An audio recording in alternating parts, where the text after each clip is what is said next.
Boa noite, meus irmãos. Mais uma vez, com muita alegria que aqui eu me encontro para a gente falar um pouco sobre o Evangelho segundo o Espiritismo.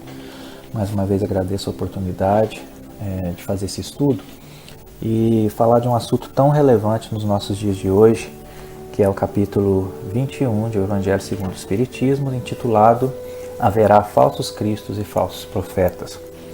É um tema muito relevante porque normalmente quando a gente pensa nesse tema, a gente imediatamente associa com irmãos de outras religiões, especialmente aqueles que utilizam do seu poder religioso para extorquir as pessoas, mas é muito mais profundo do que isso, como a gente vai ver. E eu gostaria de, antes de começar, fazer então uma prece, agradecendo pela oportunidade de estar aqui mais esse dia. Agradecer também por tudo que Jesus tem nos proporcionado, esses momentos que nós estamos vivendo de transição, por estarmos reencarnados nessas horas tão difíceis, que nós possamos ser luz onde há trevas, ser amor onde há ódio, ser perdão onde há ofensa. E que os bons espíritos nos intuam, nos inspirem, para que essa mensagem, esse nosso estudo possa chegar no coração de cada um, iluminando ou aumentando a nossa vontade de ser discípulos e fazer o bem. Que assim seja. Bom, então é isso. Vamos começar aqui falando então, como normalmente Kardec faz em cada capítulo, ele começa através de passagens, né, da Bíblia, do Novo Testamento, muitas vezes, sobre o assunto que vai ser discutido. Então, aqui nós vamos falar primeiro, conhece-se a árvore pelo fruto. E aí o primeiro item está em Lucas, capítulo 6, 43 e 45. A árvore que produz maus frutos não é boa, e a árvore que produz bons frutos não é má. Porquanto cada árvore se conhece pelo seu próprio fruto. Não se colhem figos nos espinheiros, nem cachos de uvas nas saças. O homem de bem tira boas coisas do bom tesouro do seu coração, e o mal tira más coisas do seu tesouro, do mau tesouro do seu coração. Porquanto a boca fala do que está cheio o coração. Aí tem agora uma outra passagem em Mateus, capítulo 7, versículo 15 a 20. Guardai-vos dos falsos profetas, que vêm ter convosco cobertos de pele de ovelha, e que por dentro são lobos rapazes. Conhecê-lo-eis pelos seus frutos. Podem colher-se uvas nos espinheiros ou figos nas saças? Assim, toda árvore boa produz bons frutos, e toda árvore má produz maus frutos, desculpa. Uma árvore boa não pode produzir frutos maus, e uma árvore má não pode produzir frutos bons. Toda árvore que não produz bons frutos será lançada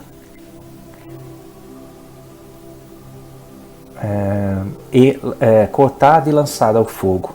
Conhecê-la-eis, pois, pelos seus frutos. E por fim, a passagem que está em Mateus e Lucas, em que se diz assim: Tende cuidado para que alguém não vos seduza, porque muitos virão em meu nome, dizendo, Eu sou o Cristo, e seduzirão a muitos. Levantar-se-ão muitos falsos profetas, e seduzirão a muitas pessoas, e porque abundará a iniquidade, a caridade de muitos esfriará. Mas aquele que perseverar até o fim se salvará. Então, se alguém vos disser, o Cristo está aqui ou está ali, não acrediteis absolutamente, porquanto falsos cristos e falsos profetas se levantarão e farão grandes prodígios e coisas de espantar, ao ponto de seduzirem, se fosse possível, os próprios escolhidos. Então aqui a gente percebe que em vários pontos, né, os evangelistas nos ressalta aí algumas passagens, né, algumas vivências que eles tiveram com Jesus, e Jesus então alertando a todos sobre esses falsos profetas. Mas isso, a gente sabe que o Evangelho ele é atemporal, então nós podemos perceber que tudo isso que ele falava nessa época, né, 2000 anos, mais de 2000 anos atrás, ainda é muito aplicado nos dias de hoje.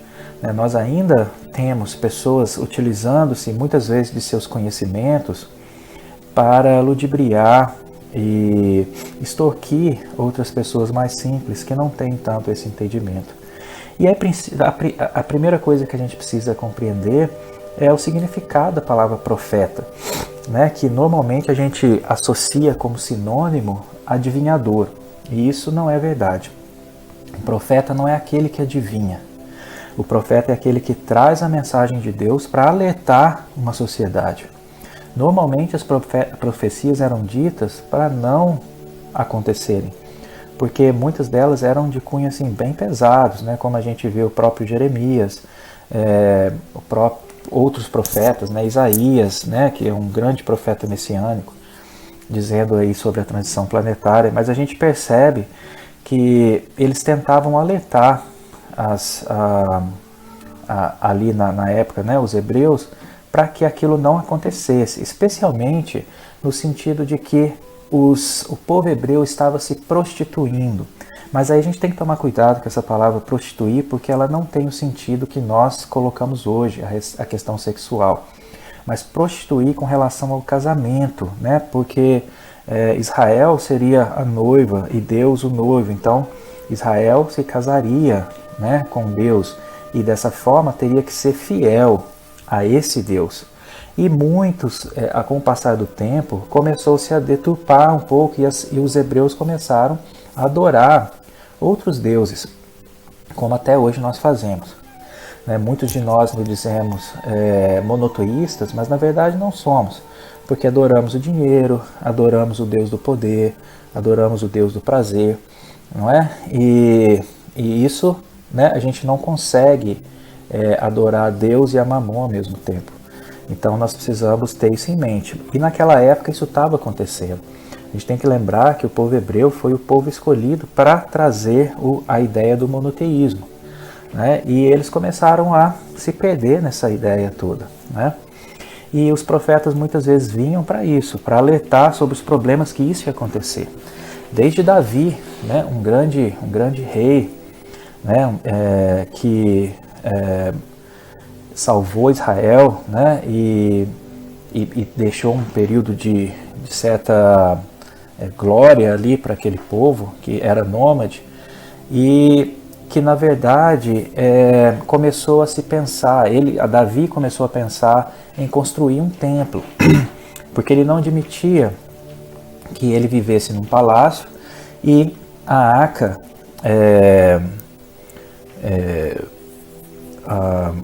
fugiu o nome aqui, né? No caso a Arca da Aliança, que é onde estavam guardados os mandamentos, né?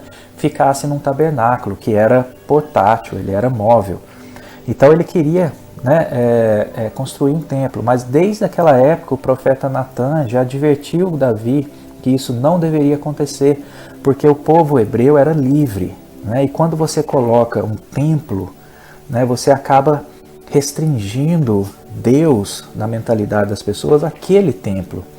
Tanto que ficou-se muito falado, fora da igreja não há salvação, e Kardec combateu isso, inclusive no Evangelho segundo o Espiritismo, que na verdade fora da caridade não há salvação. Então, isso porque a gente tem essa ideia de que Deus está preso dentro de um templo de pedras, mas por mais que Davi for aconselhado, a ideia perpetuou e seu filho Salomão construiu aquele grande templo, que também, né, foi avisado de que seria destruído, né, porque não se justificava, né, adorar o deus Baal e o bezerro de ouro, né, e não era o propósito de todo esse monoteísmo, das próprias leis, né, da própria Torá, não era o propósito deles.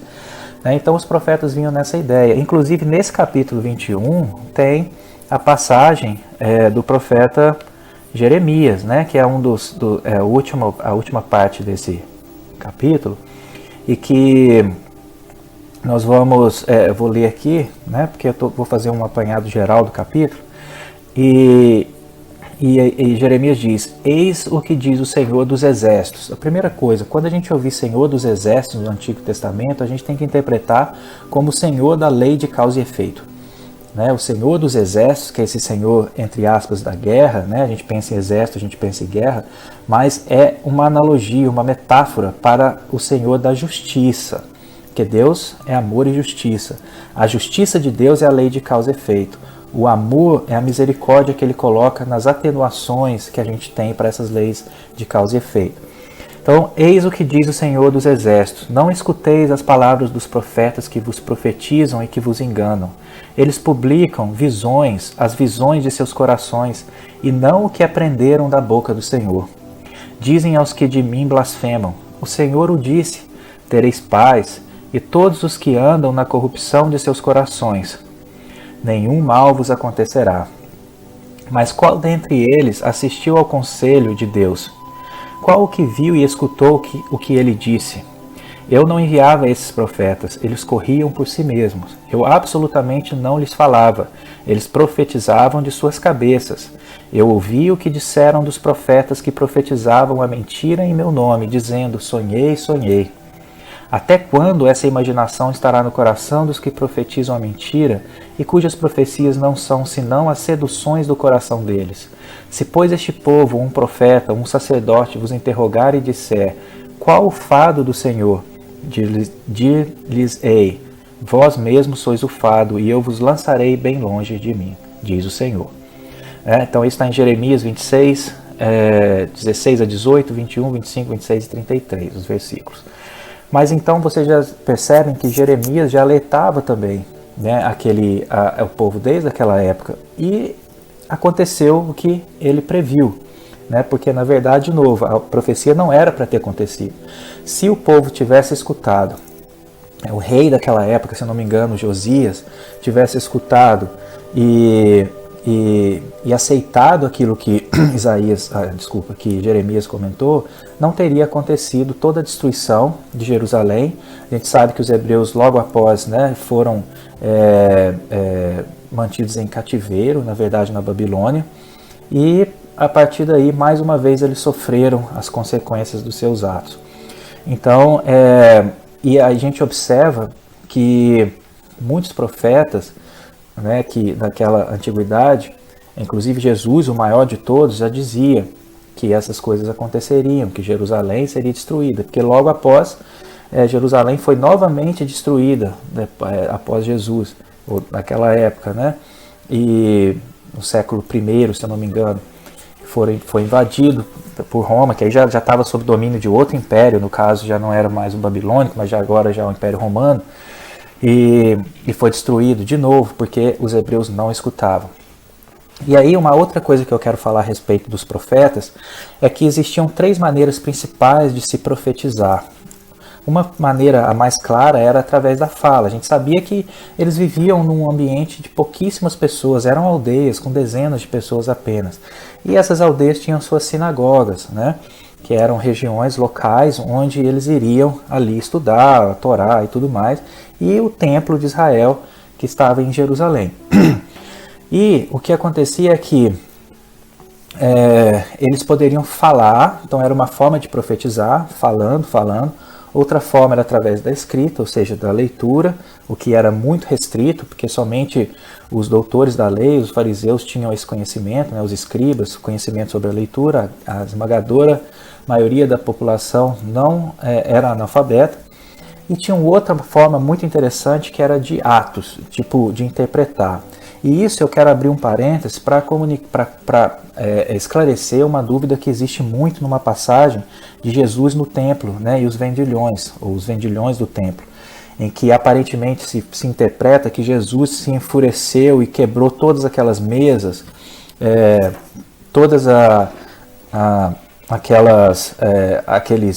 né, xingou, blasfemou aqueles vendilhões, né?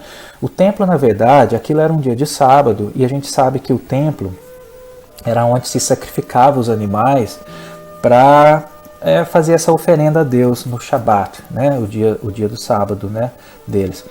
E como muitas pessoas não tinham dinheiro para ter um carneiro, né, para ser sacrificado, eles tinham vendilhões ali, né, vendedores que vendiam pombinhas ou passarinhos, que eram muito mais baratos. A pessoa ia ali, comprava a pombinha e sacrificava naquele momento. muito parecido com o que a gente vê hoje em catedrais, não é? Se a gente for, por exemplo, na grande catedral de Aparecida, a gente observa que aquele monumento maravilhoso, mas tem aquele shopping enorme do lado. Mais ou menos aquilo, acontecendo hoje, mas naquela época era nesse sentido. E Jesus então usou uma das formas de profetizar, que era através da interpretação, do ato. Então ele não falou muito, ele provavelmente derrubou ali uma mesa e mostrou para aquelas pessoas que não deveria ser feito esse tipo de adoração.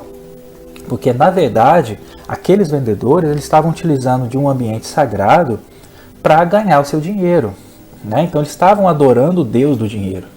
Então Jesus, com falas bem certeiras, né, explicou que aquilo não é o momento, mas em hipótese alguma ele se enfureceu, como as pessoas interpretam. Mas se Jesus ficou nervoso, se Jesus ficou bravo, se Jesus ficou colérico, por que eu não posso ficar? Jesus não era assim. A gente tem que parar de colocar Jesus no nosso nível, porque ele não é do nosso nível. Jesus é um espírito crístico, muito diferente de nós ainda, que somos espíritos da terceira ordem, de acordo com o Evangelho segundo o Espírito, de acordo com o livro dos Espíritos, da categoria dos Espíritos. Nós somos espíritos imperfeitos.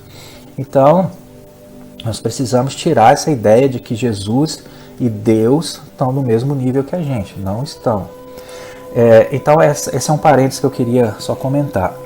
Mas a ideia aqui é que eu queria trazer um pouco, isso foi um pouco de apanhado histórico, para a gente entender essa questão do profeta, mas trazer agora para a nossa atualidade, né? Para o movimento espírita e para os outros movimentos religiosos, não apenas religiosos, porque a gente sabe, se você for mais profundamente interpretar esse texto, a gente vê que não são apenas os falsos profetas e cristos da religião. Em todo lugar você tem falsos cristos, falsos profetas, porque aí vem também um desses capítulos que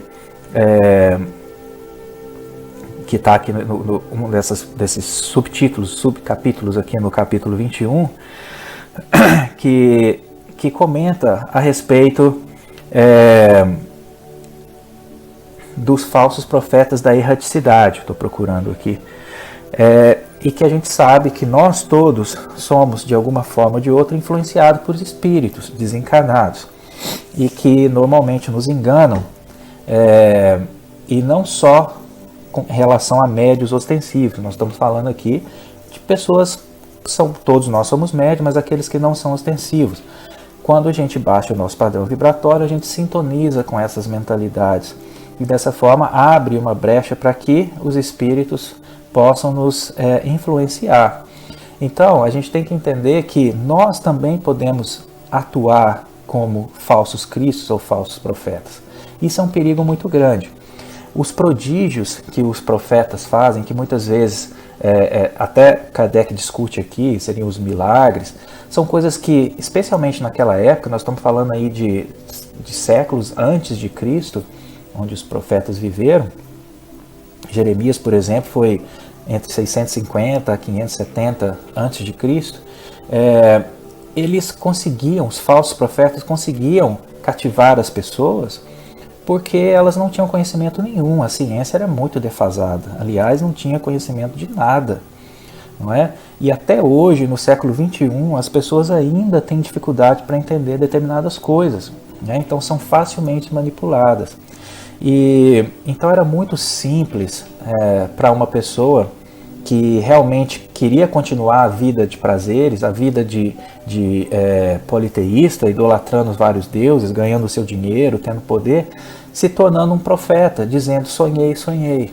E dessa maneira ela conseguia enganar as pessoas, muitas vezes fazendo determinadas coisas que ela já conseguia fazer, mas que a maior parte da população não sabia. E assim se passava por um prodígio. E foi só depois ali do século, da chegada do iluminismo, né, especialmente no século XIX, em que muitos filósofos, pensadores,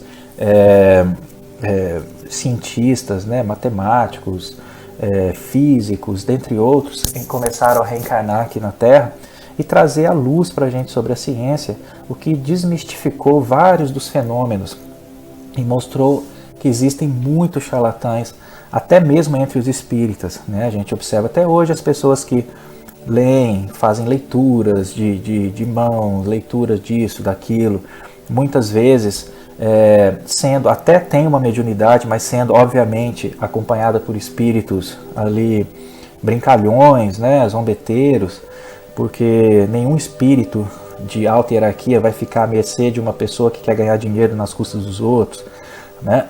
Então, até hoje a gente tem isso e pessoas sendo enganadas, né, que é o mais triste. E o maior problema hoje não é nem a questão dos prodígios em termos de atuações físicas, é mais uma questão mental. A gente vê que existem pessoas com grande capacidade de alguma forma, encantar um grupo, uma sociedade e fazer com que aquelas pessoas se tornem absolutamente dependentes dele para tudo. Então a pessoa deixa inclusive de adorar o próprio Deus para adorar aquele ser humano.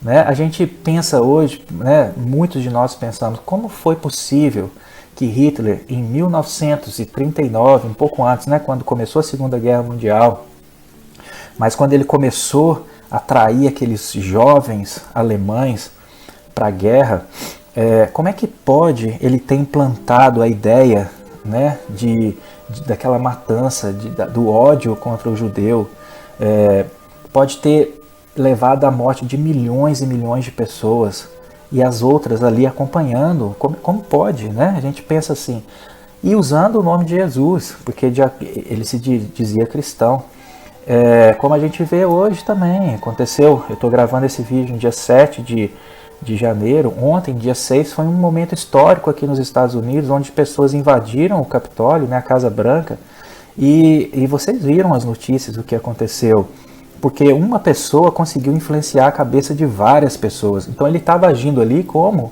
um profeta, no sentido de colocar as coisas na cabeça das pessoas, né? Porque a ideia era o quê?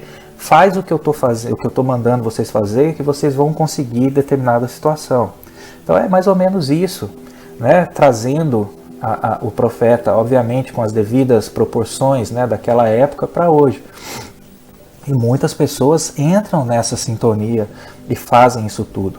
A pergunta é, nós, do movimento espírita, ou de qualquer movimento religioso que possa estar assistindo agora, você realmente segue aquilo que o Cristo nos ensinou? Aquilo que o Cristo nos mostrou através da exemplificação? Você se considera um discípulo de Jesus? Não é? Então essa é a pergunta que a gente deve fazer. O que a gente fala, o que sai da nossa boca, o que está cheio o nosso coração?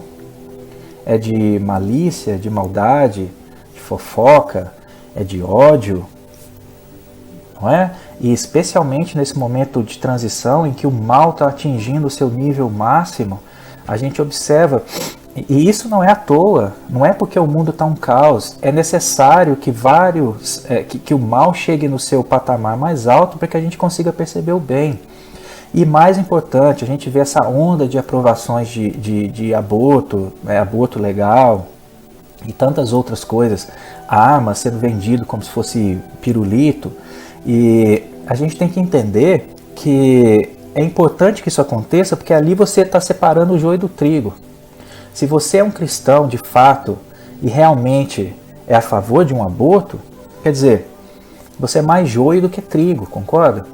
Porque a gente já tem uma noção muito grande do que seria um aborto, o que é uma vida que está ali se nascendo, quem somos nós para tirar a vida de um outro ser humano, não é assim? Mas a gente precisa, porque agora está dando para a gente a responsabilidade. A gente fala muitas vezes, nossa, o mundo antigo, antigamente, na época dos meus pais, dos meus avós, o mundo era muito melhor. Não, o mundo era reprimido. Era reprimido. Muitas pessoas já poderiam fazer tudo o que estão fazendo hoje, mas eram reprimidas, não é? E hoje está tendo a possibilidade de fazer o que quer, né? Então, nesse momento, a gente realmente separa, né, os adultos das crianças espirituais. E aí a gente observa que essas crianças espirituais não vão conseguir mais acompanhar o mundo. Né? E o profeta Isaías já dizia sobre isso no seu livro. Né? São seus 62, 63 capítulos. Né? Haroldo Dutra tem feito um estudo maravilhoso sobre o livro de Isaías, as profecias e tudo mais, e a gente consegue perceber bastante essa ideia da transição planetária instituída ali. E esses espíritos que se dizem cristãos, que batem no peito, mas que querem o aborto, mas que querem a morte do seu próximo, não tem mais condições de ficar na Terra, porque vai mudar. Muitos espíritos, a gente já viu pelas palavras de Divaldo, estão encarnando. O livro Transição Planetária, Manuel Filomeno de Miranda comenta sobre esses espíritos de Alcione reencarnando na Terra, espíritos muito evoluídos, né, para tentar impulsionar o planeta. E os outros estão sendo afastados, né? Então, será que a gente quer ser exilado? Não é? Então, a profecia a gente tem que entender nesse sentido. Mais do que você acreditar num falso Cristo ou num falso profeta, é você ser o falso Cristo ou o falso profeta. É você implementar na cabeça das pessoas. E eu não falo simplesmente, porque hoje existe mais uma forma de profetizar, que na época de Jeremias não tinha, que são as mídias sociais. Então você que, né, usa o Facebook, o Instagram, ou o Twitter, ou qualquer outra coisa para instigar as pessoas ao mal, não é? Isso, na verdade, é um falso Cristo, é um falso profeta, porque várias pessoas vão ser contaminadas pelo seu veneno, não é? E é isso que a gente tem que perceber, se nós não estamos sendo esse falso Cristo ou falso profeta. Porque é óbvio que se nós somos capazes de fazer determinadas coisas, né, nesse sentido, nós estamos abertos à influenciação espiritual, né? Nós somos aí dirigidos, como os espíritos respondem a Kardec em O Livro dos Espíritos, para uma nuvem, para uma legião de espíritos. E a gente sabe que esses espíritos podem ser bons ou ruins. Então, se você simplesmente já tem essa propensão ao mal e deixa o mal surgir de você, esses espíritos aproveitam, intensificam, potencializam esse mal, de forma que você começa a afetar uma série de pessoas. Hoje a gente sabe que a vida é muito melhor quando se tem milhares de seguidores no Instagram. Mas quando você tem milhares de seguidores no Instagram, o que você está postando ali? Você está postando alguma coisa edificante, alguma coisa que é cristã? Ou você está postando o que está no seu coração, aquele tesouro podre, né, que induz ao crime, que induz ao ódio, que induz ao racismo, né, ao genocídio, que induz ao xenofobismo, tudo isso. E aí? O que será que está acontecendo? Não é? Acabou. A gente tem que entender que essas profecias que foram ditas lá atrás e que servem para hoje estão acontecendo. Nós estamos ali já na última hora. Não é? A Terra está virando e nós estamos ali chegando no clímax. Né? Essa pandemia mostra tudo que a gente está vivendo. E aí? Você que não respeita a vida do próximo, que anda sem máscara para a rua, você que aglomera, faz festas, não está nem aí para aquele seu irmão que está morrendo. Neste momento em que eu falo, o que é isso? Que cristão é esse? Não é? Que discípulo do Cristo é esse? E olha, aqueles que não têm religião nenhuma, que não conhecem o Cristo, eles são muito menos culpados do que nós, que já conhecemos inclusive o Espiritismo. Aqueles de outras religiões são menos culpados do que nós, que já conhecemos o Espiritismo. Isso é muito sério. É muito sério. Porque uma vez que você se torna espírita, o Espiritismo tem que ser um divisor de água na sua vida. Existe você antes do Espiritismo e após o Espiritismo. Se você é a mesma pessoa, alguma coisa está errada. O Espiritismo não entrou em você. Então é importante que a gente considere essas questões, né?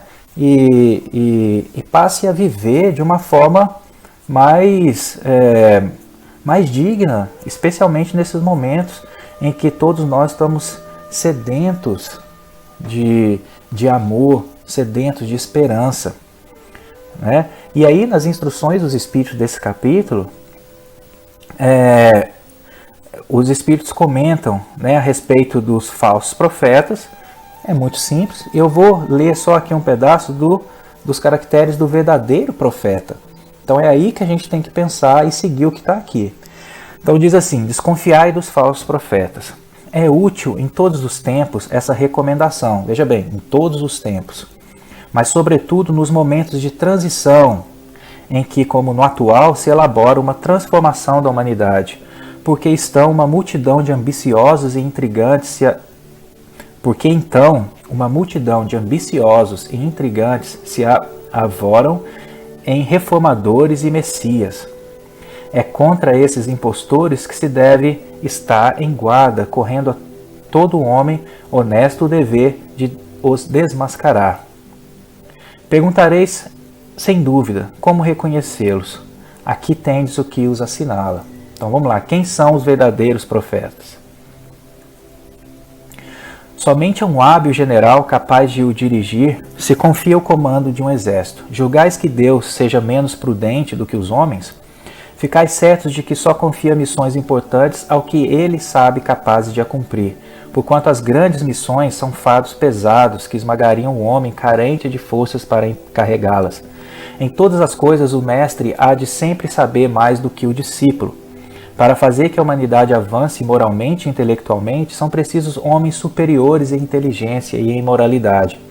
Por isso, para essas missões, são sempre escolhidos espíritos já adiantados, que fizeram suas provas noutra existência, visto que, se não fossem superiores ao meio em que têm de atuar, nula lhes resultaria a ação. Isso posto, havereis de concluir que o verdadeiro missionário de Deus tem de justificar pela sua superioridade, pelas suas virtudes, pela grandeza, pelo resultado e pela influência moralizadora de suas obras, a missão de que se diz portador. Ou seja, os verdadeiros profetas são aqueles que exemplificam aquilo que falam. Eles exemplificam o que falam. Não basta subir num palco, hoje está na moda, quantos palestrantes espíritas, não é? Subir num palco e falar. Se o seu coração não tem absolutamente nada daquilo que você está falando.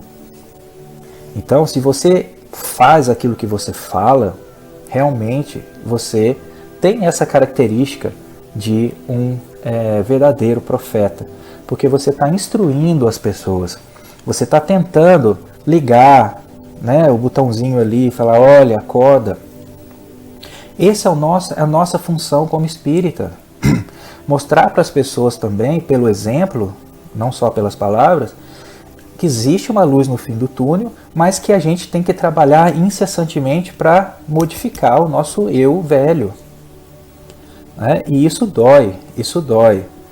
Tá? Então, quando a gente estuda o Evangelho, eu já falei isso na outra palestra, vou falar de novo, nós precisamos sentir dor, porque aquilo que incomoda é aquilo que a gente percebe que está errado. E muito menos ficar lendo o Evangelho pensando na outra pessoa. Não, tem que pensar em você. Será que eu estou agindo dessa forma? Não é? E aí ele fala aqui também, numa palavra, os verdadeiros profetas se revelam por seus atos. São adivinhados ao passo que os falsos profetas se dão, eles próprios, como enviados de Deus.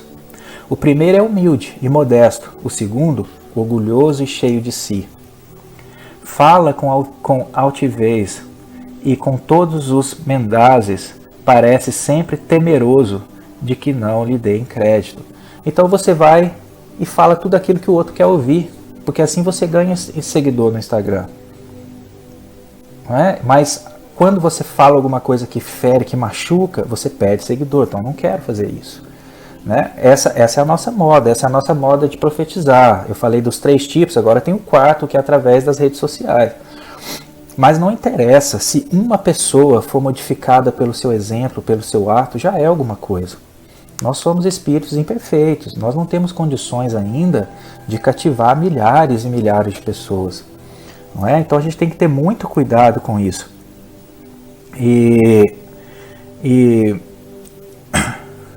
Então, assim, nessa época que a gente está vivendo, a gente vê que está surgindo cada vez mais e mais falsos profetas no âmbito religioso, político, econômico, social, não é? São pessoas que querem o seu bem próprio, mas para isso ele usa da Bíblia, usa do nome de Deus, de Jesus, para fazer aquilo que ele quer para ele. Isso é o mal mais puro e claro, né? O egoísmo é o mal mais puro e claro, é a chaga da humanidade, não é? E então a gente fica, para finalizar, só comentando sobre a casa espírita em si, né? As reuniões espíritas, como eu comentei aqui sobre os falsos profetas da erreticidade. Nós espíritas, especialmente os que trabalhamos na casa espírita, temos que tomar muito cuidado com isso, porque nós estamos sofrendo ataques vorazes de espíritos que querem destruir o movimento espírita e têm conseguido, viu? A gente vê recentemente notícias terríveis de que a própria FEB, a Federação Espírita Brasileira, manipulou, alterou mais de 100 obras do Chico Xavier.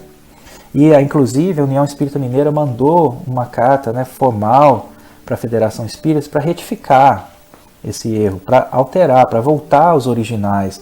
Então, desde já, eu já peço a vocês que leiam os livros originais, aqueles livros das edições passadas, não das novas edições, porque se vocês forem no Google e pesquisar, vocês vão ver que as alterações muitas vezes trocam o sentido das frases. E a gente sabe, por pessoas que estão lá dentro, que virou uma questão política ali também. O que está acontecendo? Espíritos que são totalmente influenciados e estão sendo destruídos, né? Por esses espíritos desencarnados que querem atrapalhar a progressão da Terra. E a gente vê isso em todo lugar, né? Na casa espírita, os médiuns que ficam fascinados, médiuns que melindram, não é? Eu já trabalhei como médium por 3 anos numa casa espírita em Belo Horizonte e eu via o melindre de quando um médium falava uma coisa para o outro. Muitas vezes médiums que recebiam diversas psicografias de diversos espíritos de luz, o que normalmente não acontece na reunião. Enfim, são essas coisas que a gente acaba acreditando que nós somos ali acompanhados por espíritos de grande escola, né? E dessa forma você é um intocável. Então você acaba se melindrando e muitas vezes deixa o próprio centro espírita e abre um outro centro espírita porque você brigou com aquele, não é? Então é um problema sério que nós temos que evitar na casa espírita. E então, para finalizar, meus amigos, vamos então pensar sobre isso, né? Parar de julgar as pessoas e pensar em nós mesmos. Será que nós somos falsos profetas ou nós temos os caracteres do verdadeiro profeta? Né? Faça essa reflexão e não tenha medo de sentir a dor de muitas vezes você falar, eu agi várias vezes como falso profeta, mas não vou mais fazer isso, vou mudar. Né? Então não olhe para trás, pegue a charrua, siga, né? Siga Jesus sem olhar para trás, porque o nosso passado é difícil. Nosso passado é difícil, não é à toa que Deus, a sua mais pura misericórdia, nos permite vir sem as lembranças do passado, não é à toa. Mas vamos esquecer realmente, isso é mais uma prova que Deus está mostrando para a gente. Esquece o que passou, siga em frente. Vamos ser pessoas melhores, vamos ser verdadeiros discípulos do Cristo. Muito obrigado mais uma vez por essa oportunidade, um grande abraço a todos e até uma próxima.